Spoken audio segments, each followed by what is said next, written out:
Bonjour et bienvenue dans cette quotidienne un peu spéciale. On vous a habitué au fil des ans de vous emmener sur le terrain à travers différentes fermes du Québec.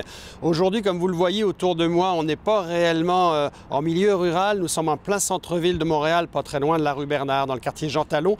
Et nous allons rencontrer Loïc Philibert-Ayotte et Frédéric Leblond, qui sont ni plus ni moins des entrepreneurs particuliers puisqu'ils ils opèrent une ferme sur le toit. Nous sommes ici à Ferme Loufa et nous vous invitons à suivre cette visite. Alors pour ceux qui sont en radio, dans les 12 radios partenaires, écoutez bien parce que les explications seront certainement très intéressantes. Mais venez nous voir par la suite sur lvatv.ca puisqu'il y aura beaucoup d'images à découvrir également et il ne faut pas les rater. Alors nous sommes aujourd'hui dans notre quotidienne avec Loïc et Frédéric. Loïc qui est coordonnateur en relations publiques pour les fermes Loufa. Frédéric qui est directeur des achats.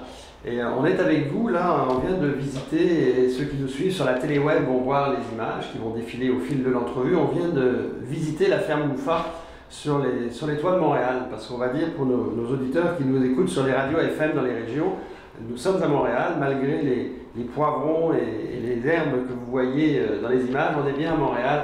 Alors la ferme Loufa, peut-être, je ne sais pas lequel des deux va nous le dire en premier, peut-être d'abord un petit peu d'historique. La ferme Loufa, vous m'avez dit tout à l'heure en se promenant, c'est depuis 2010 que ça existe, ça fait une douzaine d'années.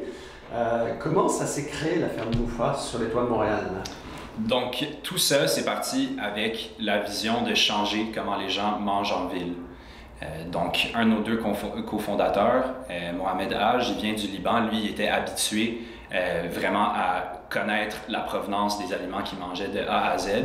Et un des plus gros chocs culturels quand il est arrivé au Canada, en fait, c'était d'aller à l'épicerie et d'avoir aucune idée d'où provenaient ces légumes-là. C'est aussi la réalisation que ce modèle alimentaire-là, avec des légumes importés dont on ne connaît pas la provenance, avec une abondance incroyable dans les épiceries, c'est pas quelque chose qui est durable. Donc l'objectif, c'était de changer ça en faisant pousser de la nourriture près de là où les gens vivent. Mais ça prend un certain leadership, parce que comme tu nous dis, Loïc, il arrive du Liban, il veut effectivement voir d'où vient son produit. Mais à Montréal, j'imagine qu'en 2010, comme c'est la première fois, tu me disais c'est la première fois au monde que ça se faisait une ferme sur le toit, ça n'a pas été une mince affaire, j'imagine, que de convaincre des industriels de dire on met une ferme sur le toit. Non, effectivement. C'était la première serre commerciale sur toit au monde lorsque la serre où on est en ce moment, notre serre d'Antique, a commencé ses opérations. Et oui, dans un certain sens, il y avait des technologies horticoles qui existaient sur lesquelles on s'est basé, mais il y a aussi le fait que on a dû un peu innover puis être pionnier dans ce domaine-là aussi. Donc, il y a eu beaucoup d'essais-erreurs, beaucoup d'expérimentation. Et ça a été tout un défi. Nos deux cofondateurs, Mohamed Haj avec son background plus en génie, en développement des softwares, IT, etc. Et notre autre cofondatrice, Lauren Rathmel, qui, elle, a des études en sciences botaniques. On est réellement dans le centre-ville de Montréal, même si c'est un quartier plus industriel. Mais pour bien comprendre l'ampleur, c'est quoi la superficie de la serre où on se trouve actuellement au-dessus de nos têtes, en fait? Donc, la superficie de la serre où on est, c'est 31 000 pieds carrés. Donc, c'est environ la taille de 2 patinoires de hockey. Ça, c'est une de nos 4 serres. C'est la première, c'est la plus petite. Au total, on a au-dessus de 300 000 pieds carrés d'espace cultivable. Donc ça, c'est 6 terrains de football. Ça vous donne une idée là, entre nos 4 serres qui sont situées à Montréal et à Laval. Et la plus grande étant à Saint-Laurent, c'est ça? Exactement. Celle de Ville-Saint-Laurent, elle fait 163 000 pieds carrés environ. C'est environ 3 terrains de football. C'est là-bas qu'on fait pousser nos fameuses tomates et aussi nos aubergines. La majorité de la serre est dédiée aux tomates parce qu'on a une énorme demande pour ça. Ici, on a vu donc des poivrons. Nous, ce matin, on a vu des herbes, de la coriandre, du persil. Il y a aussi une portion en fait qui est en serre verticale. Puis on voyait que dans vos pousses, vous nous expliquiez tout à l'heure que dans vos pousses, en fait, tout est comme en carton, tout est comme réutilisable jusqu'au petit tube même qui viennent alimenter en eau. En fait, expliquez-nous ça comment vous avez orchestré pour que tout soit respectable de l'environnement, on va dire. C'est ça. Donc, la vision centrale, c'est de bâtir un meilleur système alimentaire. Donc, c'est ça, on se base sur le développement durable, des techniques d'agriculture urbaine durable, mais aussi l'agriculture locale sous toutes ses formes. Donc ça, c'en est un exemple pour nos micro-pousses, le fait qu'on utilise des espèces de petits carrés en carton à la place d'utiliser du plastique. Justement, c'est compostable, ça coûte énormément plus cher. C'est une décision qu'on prend en raison de ces valeurs-là. Donc, que ça soit dans les cultures, dans nos serres, ou comment on travaille avec nos centaines de partenaires à travers le Québec, parce qu'on n'a pas seulement nos productions, mais on est aussi distributeur pour des centaines de producteurs au Québec et un peu ailleurs. La vision centrale, c'est toujours de bâtir un meilleur système alimentaire. Donc, oui, les fermes Loufa, aujourd'hui, c'est à peu près 700 employés, c'est ça? Donc une centaine de personnes qui travaillent aux serres, puis le reste travaille où? Sur la logistique? Oui, présentement, c'est sûr que ça grandit beaucoup, les fermes Loufa. Quand je suis rentré il y a 5 ans, on était à peine 250-300 employés. Aujourd'hui, on est plus de 700 employés. Il y a beaucoup de monde qui travaille dans les bureaux corporatifs, mais la grande majorité de nos employés se situent dans le centre de distribution, évidemment. C'est le nerf de la guerre en ce moment, le centre de distribution, et aussi bien, sur nos serres, dans nos serres. Donc, il y a plus de 100 employés, environ 150 employés qui travaillent dans les serres.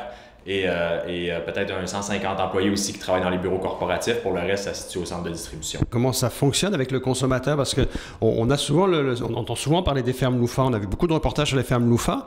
Puis on se dit, bon, c'est à Montréal, sur les toits, donc probablement qu'après, ça va être redistribué dans tous les commerces de Montréal. Mais finalement, non, pas du tout. C'est le consommateur qui va chercher directement chez vous à l'entrepôt, ou vous livrez? Comment ça se passe? Non, nous, on livre dans les points de chute, et on fait de la livraison à domicile aussi. Donc, dans le passé, on a commencé le concept avec, on avait un vélo, on voulait livrer à domicile en vélo, puis là, de fil en aiguille, on a eu une grosse flotte de livraison. Et aujourd'hui, on livre, c'est à peu près 50 à 60%, je pense, des livraisons qui s'en vont à domicile directement. Dans notre mission, dans nos valeurs, évidemment, on veut l'électrification de la flotte aussi. Donc, depuis 2 ans environ, on s'est équipé d'une quarantaine de véhicules électriques pour faire de la livraison à domicile. Donc, on livre toujours en direct, c'est un circuit court. On ne passe pas par des intermédiaires, on passe toujours en direct avec le consommateur. C'est ce qui nous permet premièrement d'avoir une bien meilleure fraîcheur pour les aliments, parce qu'on sait que c'est vendu en plus 3 jours à l'avance sur notre site web, donc on connaît déjà les ventes à l'avance. Donc, dès que ça arrive chez nous, automatiquement, ça repart vers le client et il n'y a pas d'intermédiaire. Donc, par exemple, nos propres tomates dans notre serre de Ville-Saint-Laurent, on récolte à tous les jours. On les récolte rouge. Ils sont très, très mûrs quand on les récolte. On ne veut pas les récolter vertes. Normalement, dans un circuit traditionnel, les tomates vont être récoltées un petit peu moins mûres parce qu'il y a plusieurs étapes avant d'arriver chez le consommateur. Pour nous, chez Loufa, ce qui est important, c'est la traçabilité, mais c'est aussi la fraîcheur. C'est très important. Si on a un produit frais, ça ne sert à rien. Donc, on mise beaucoup sur la fraîcheur, ce qui veut dire qu'on a des équipes qui rentrent à tous les jours, tous les soirs, toutes les nuits dans nos serres pour aller récolter le plus frais. Donc, une tomate qui va être récoltée à 10 h le soir, minuit, 2 h du matin, va être dans le panier le lendemain matin, puis le consommateur va la recevoir chez lui immédiatement. Ce qui nous permet de récolter le plus mûr possible. Donc, le goût est vraiment au rendez-vous. Le plus frais possible. Votre zone de distribution se rend jusqu'où, en fait? Ouais, ça, c'est de Gatineau jusqu'à Québec. Ouais. Donc, on couvre un gros rayon. Je pense que ça fait environ 80% de la population du Québec qui est couverte par nos livraisons, que ce soit livraison à domicile ou point de chute. On a combien de points de chute environ en ce moment? On a environ entre 370 et 380 points de chute au Québec. Une bonne partie à Montréal, mais aussi des points de chute à Québec, Gatineau, Sherbrooke, Trois-Rivières et dans plein de municipalités, là, dans un rayon environ de 3 heures de conduite de Montréal. Il me semble aussi que vous semblez avoir aussi un certain rôle social. Bon, on voit que vous avez un intérêt pour le produit de fraîcheur, le produit de proximité, un souci en fait environnemental, c'est clair, je pense que c'est dans la définition même de la création de la ferme Loufa. Mais on voyait en visitant tout à l'heure aussi qu'il y a un espace où il y avait même un espace de recherche, là, où il y avait des fruits de la passion en fait, qui étaient en train d'essayer de pousser. Je ne sais pas ce que ça va donner pour la suite, vous nous direz. Mais il y avait un espace où je pense que vous recevez des gens qui viennent visiter, qui viennent à des cours de yoga. Donc vous avez carrément un rôle communautaire dans la ville de Montréal. Oui, absolument. T'sais, si on veut bâtir un meilleur système alimentaire, ça passe aussi par des initiatives communautaires et des initiatives d'éducation. On veut sensibiliser la population, on veut les informer. Et aussi, au centre de tout ça, c'est une question de connaître la provenance puis connaître ce qui est requis pour faire pousser des aliments. Donc, nous, ça fait partie de notre mission de recevoir des gens dans notre serre justement pour pouvoir leur expliquer comment on fonctionne, pour pouvoir les informer sur le nouveau système alimentaire qu'on essaie de bâtir. Puis aussi, je pense que c'est important aussi de mentionner qu'on reçoit beaucoup de groupes d'écoles. Puis moi, quand je fais des visites avec eux, je suis toujours extrêmement surpris de voir des petits garçons, des petites filles de 5e année du primaire qui me posent des questions sur des techniques agricoles dont j'aurais eu aucune idée quand j'avais leur âge et ont tellement un intérêt pour le développement durable. Donc, ça fait effectivement partie de notre mission, ces liens communautaires-là, puis aussi de mettre de l'avant l'économie locale puis la production locale en général. Vous répondez effectivement aux interrogations, j'imagine, des nouvelles générations. Aussi, peut-être, face aux énormes défis qui sont devant nous, les changements climatiques, bon, vous en avez parlé, la pandémie, peut-être nous dire aussi comment ça s'est passé depuis la pandémie, qu'est-ce que ça a fait au niveau de vos consommateurs, est-ce que ça a démultiplié vos consommateurs? Et même les défis géopolitiques actuellement avec la guerre en Ukraine, est-ce que tout ça a un impact dans votre quotidien, dans le sens que, est-ce que ça éveille des consommateurs? Ce qui est le fun dans notre modèle, c'est qu'on n'a pas eu à changer beaucoup de choses pendant la pandémie. Bon, on avait nos propres producteurs du Québec. On sait qu'il manquait d'aliments un peu partout dans le monde. Ça n'arrivait pas ici. Là, le monde a commencé à se rabattre sur les produits du Québec. Nous, dans notre cas, on a toujours été sur les produits du Québec. On a toujours eu des super relations avec nos fournisseurs. On n'a pas eu besoin de se battre. Oui, évidemment, on a manqué, comme tout le monde, du poulet, des œufs, de la farine, mais on en manquait, puis c'est tout. On n'allait pas en chercher ailleurs. On restait avec nos fournisseurs du Québec. Pour nous, c'est très, très, très important d'être loyal à nos fournisseurs. Si eux en ont pas, bien évidemment qu'on va essayer d'en trouver d'autres au Québec, mais on n'ira pas ailleurs. Donc, au niveau, c'est peut-être plus au niveau de la logistique que ça a eu un gros impact. Évidemment, il y a beaucoup de monde qui se sont inscrits à nos services. On s'est retrouvé avec une liste d'attente de 15 000 consommateurs pendant la COVID. Malheureusement, on ne pouvait pas se servir tout le monde. Évidemment, on peut pas d'un côté logistique, on n'a pas 100 camions de plus en une journée. Donc ça a évidemment, ça nous a donné un gros coup de pouce, la COVID, mais on n'a pas eu à changer beaucoup de choses. L'encanteur Ronnie Hood peut vous aider grandement à obtenir le juste prix, que ce soit pour un troupeau de vaches laitières ou pour la marchandise de ferme à vendre. Le travail d'une vie vaut la peine d'être confié à une équipe de professionnels. L'encanteur Ronnie Hood et son équipe de professionnels pour obtenir le bon prix dans un encan. Visitez encanhood.com. Toute l'équipe de Belle-Île Solutions Nutrition est fière de vous présenter cette émission. Chez Belle-Île, on met en valeur les ressources de la ferme pour soigner les animaux d'élevage. On appelle cela l'autonomie alimentaire à la ferme. Nourrir l'autosuffisance. Voilà comment nos conseillers vous aident chaque jour. Belle-Île Solutions Nutrition.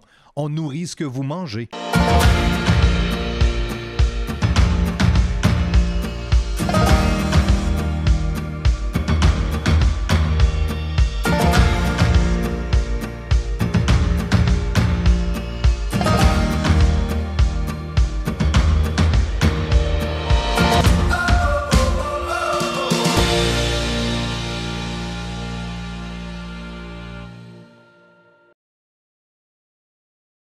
Encourageait déjà les produits du Québec. Je pense que la COVID a eu cet impact-là d'encourager. Tout le monde s'est mis à encourager les produits du Québec. Nous, on n'a pas changé ça. On est resté comme ça.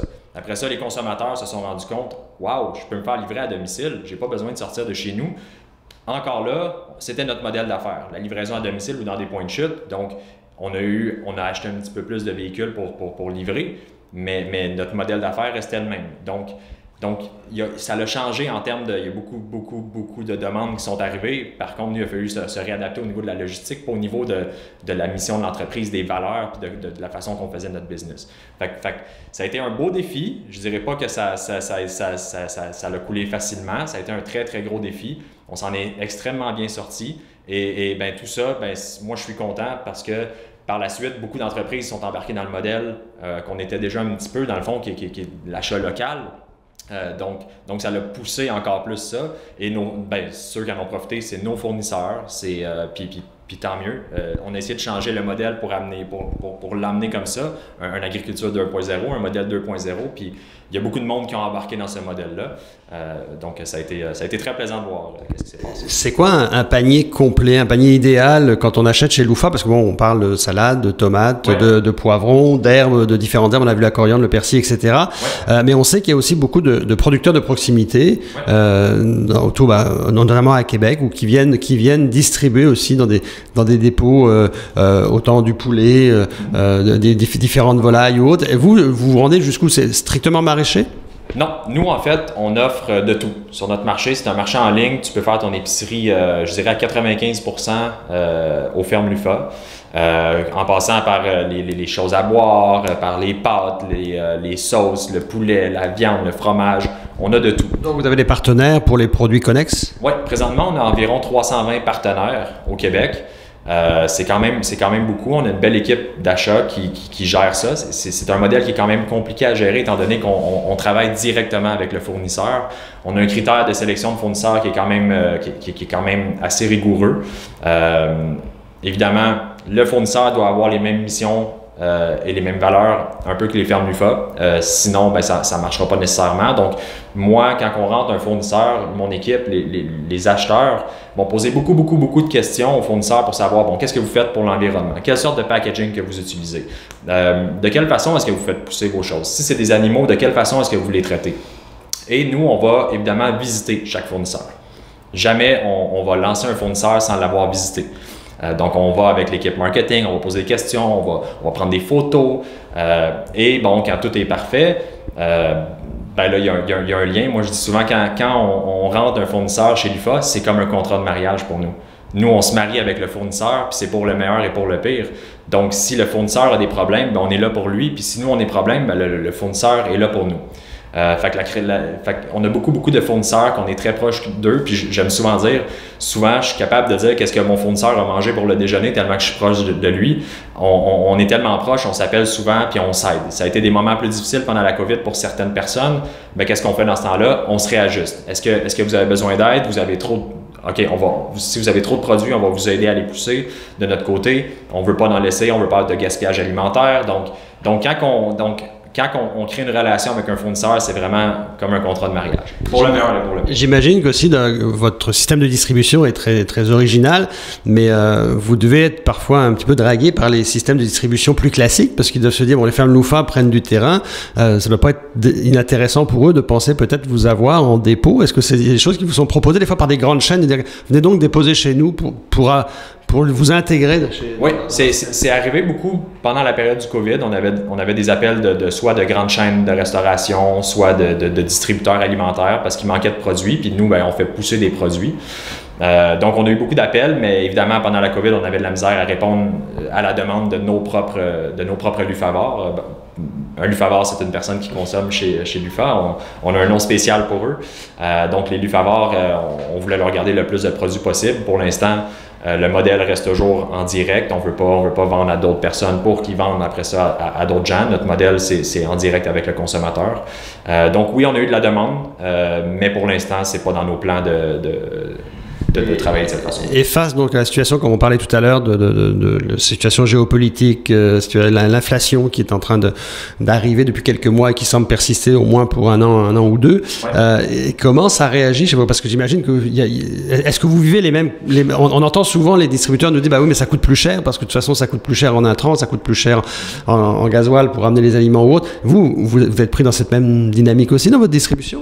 Donc vous augmentez vos prix aussi? On est pris un peu dans ça aussi. Par contre, moins. Étant donné que nos produits viennent du Québec, on sait que les coûts de transport sont vraiment plus chers.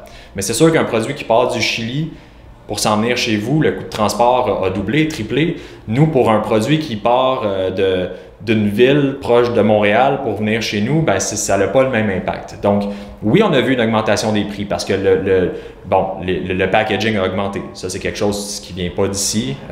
Donc, ça l'a augmenté. Il y a beaucoup d'employés aussi qu'il a fallu augmenter les salaires. Donc, ça c'est venu jouer un petit peu là-dedans. Il y a certains ingrédients de base dans la confection de certains repas qui ne viennent pas nécessairement d'ici. Donc, ça l'a augmenté aussi. Par contre, Je pense qu'on s'en tire très bien. On essaye toujours de réduire. Pour nous, c'est le client qui est le plus important. Donc, si le client paye trop cher et qu'il n'est plus capable de manger, ça ne fait pas de sens.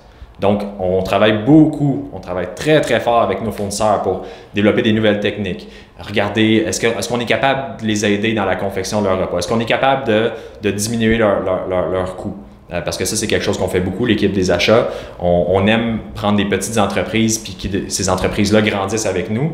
Bien, comment est-ce qu'on fait ça? On va à la base avec eux autres, on développe un plan d'affaires, on développe les produits de A à Z, on regarde tous les coûts. Si on est capable de mettre certains de nos partenaires en relation avec d'autres partenaires pour être capable de, par exemple, acheter beaucoup plus de contenants ensemble, ce qui va réduire le coût, leur coût de contenant, puis ça va avoir un impact sur le prix, donc un impact sur le prix de vente et le consommateur va pouvoir consommer chez nous à moindre coût, bien, c'est ça qu'on fait. Donc, si on a un fournisseur qui fait pousser des légumes et qu'il y a des légumes qui ne sont pas assez beaux pour être vendus sur les tablettes, mais il est peut-être assez beau pour être transformé. Donc, on va les mettre en relation ensemble pour faire baisser le coût du produit. Ce n'est pas pour faire baisser le profit du producteur, c'est vraiment en bout de ligne pour que le consommateur paye moins cher. Donc, en ce moment, on voit du 7-8% d'augmentation en alimentation. Chez Lufa, jusqu'à maintenant, je ne peux pas vous dire le chiffre exact, mais on n'est pas rendu à 7% du tout. On est probablement plus autour de 4-5% pour l'instant. Donc, on s'en tire assez bien étant donné qu'on a de la proximité avec nos fournisseurs aussi. Une autre particularité aussi des fermes Lufa, Loïc, c'est les travailleurs qui sont ici, en fait, sont tous des travailleurs de Montréal ou de la région de Montréal, parce que je me posais la question en visitant tout à l'heure le toit. Je disais, est-ce qu'il y a des travailleurs étrangers temporaires? Parce que partout dans les fermes où on circule, nous, la vie agricole, on se rend compte que les fermes, qu'elles soient laitières, maraîchères, elles ont besoin des travailleurs étrangers du Guatemala, du Mexique, sinon il n'y a pas de possibilité au jour d'aujourd'hui d'avoir du personnel. Mais ici, c'est pas le cas. Ici, vous avez du personnel en permanence qui vient de Montréal, c'est ça? Oui, absolument. C'est des gens de Montréal, des gens de la région de Montréal. Très souvent, on a beaucoup de personnes aussi qui sont aux études, par exemple en agronomie ou en sciences botaniques, et qui commencent en travaillant à temps partiel dans nos serres. Éventuellement, ils travaillent à temps plein. Et chez Lufa aussi, vu qu'on est une entreprise qui a eu une belle croissance dans les dernières années, il y a de la place pour chaque employé de croître avec l'entreprise aussi.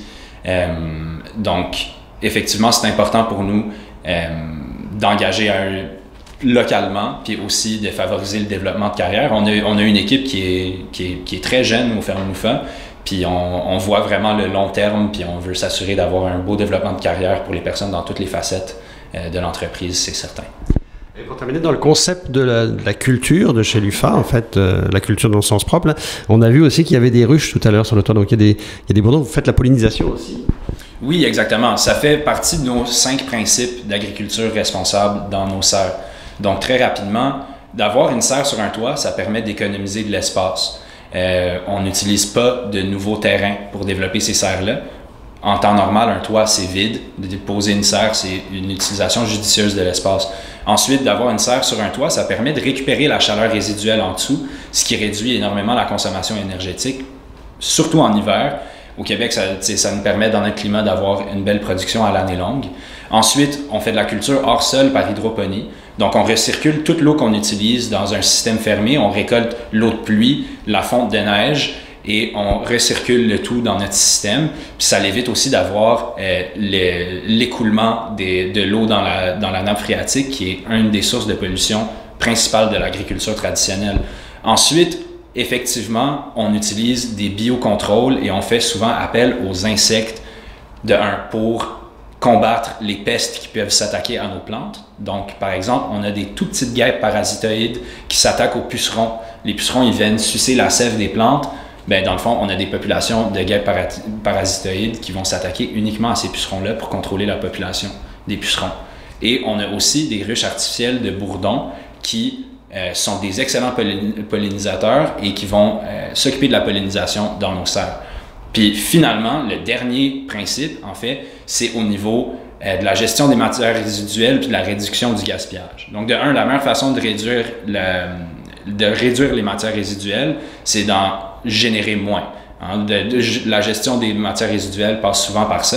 Puis ensuite, il y a la gestion elle-même. Donc, par exemple, ici à Ahuntsic, on fait du compostage sur place. On fait aussi affaire avec des tierces parties pour nos 3 autres serres.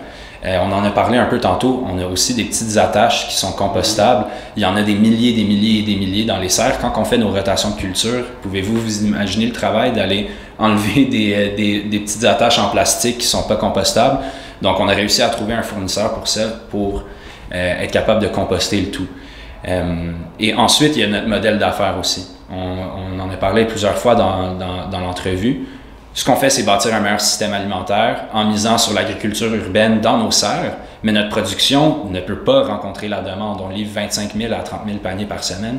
Donc, on a des partenaires maraîchers, on a des partenaires qui font toutes sortes d'aliments pour que les gens puissent faire leur épicerie au complet. On livre directement aux consommateurs. On travaille avec du juste à temps. Donc, comme Fred mentionnait tout à l'heure, mettons, les tomates dans nos serres, elles vont être cueillies le jour d'avant la livraison. Et même un autre exemple, c'est nos partenaires boulangers à Montréal. Ils font la commande la nuit d'avant, puis le lendemain, c'est dans le panier.